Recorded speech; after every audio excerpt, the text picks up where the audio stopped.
लगन मेहरारू उनकरा से अपन वेदना फोन पर कहतड़ी।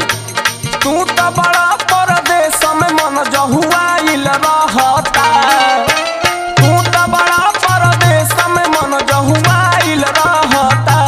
कि हमारा लहंगा के सामान बड़ा वियोग में बाड़ू तू। कि हमारा लहंगा के सामान बलम लसियाइल रहता।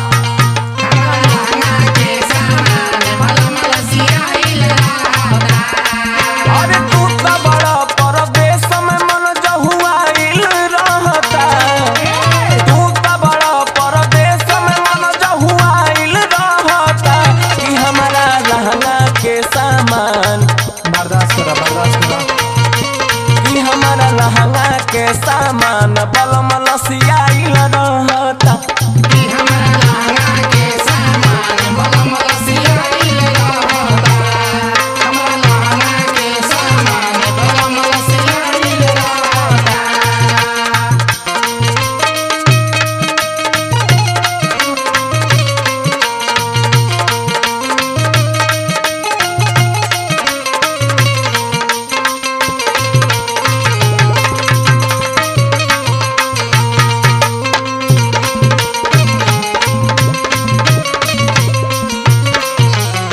औरी का कहती औरतिया फेंकता भाफ पहिले साफ टपट पचुहता पानी जी।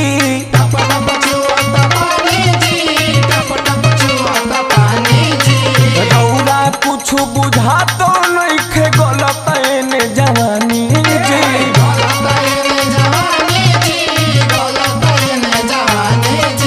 फेंकता भाफ पहिले साफ टपट पचुए पानी जी।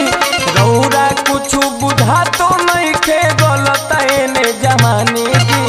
अंगे अंगे टूटत देह गरमाइल रहता, अंगे अंगे टूटत देह गरमाइल रहता।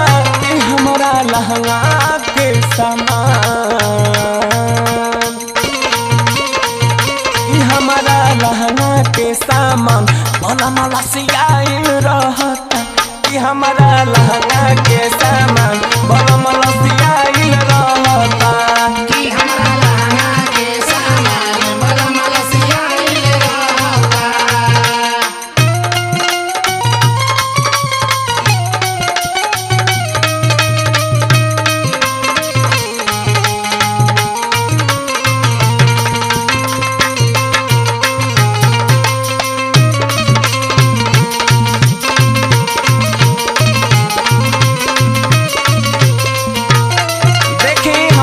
सुनी, हमारा के बियाह के लेल बनी त हमरा कोनो चीज के जरूरत होला आ उ हमरा चाही।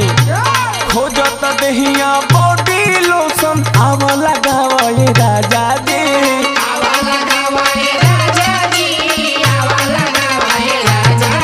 अरे केतनो लगाई अपना हाथे आवत नहीं खे मजा जी।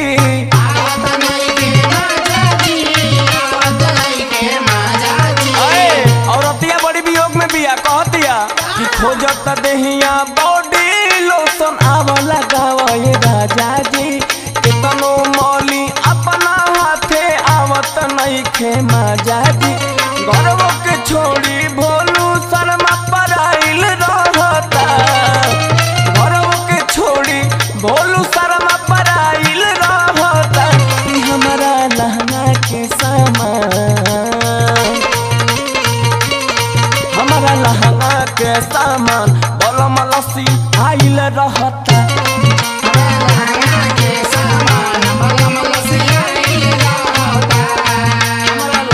बड़ा परदेश में मन जहुआइल रहता,